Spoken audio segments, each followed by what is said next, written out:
How to turn off stolen device protection on iPhone.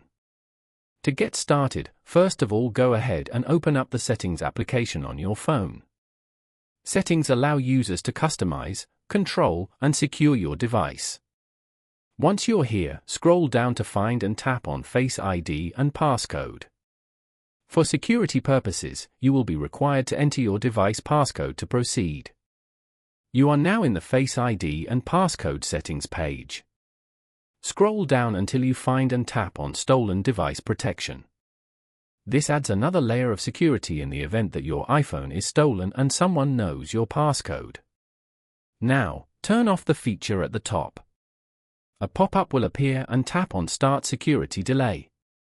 This will start a security delay because stolen device protection is active and the iPhone is not at a familiar location.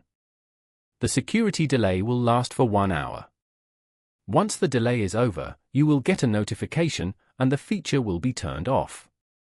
Following these steps, you can easily turn off stolen device protection on an iPhone.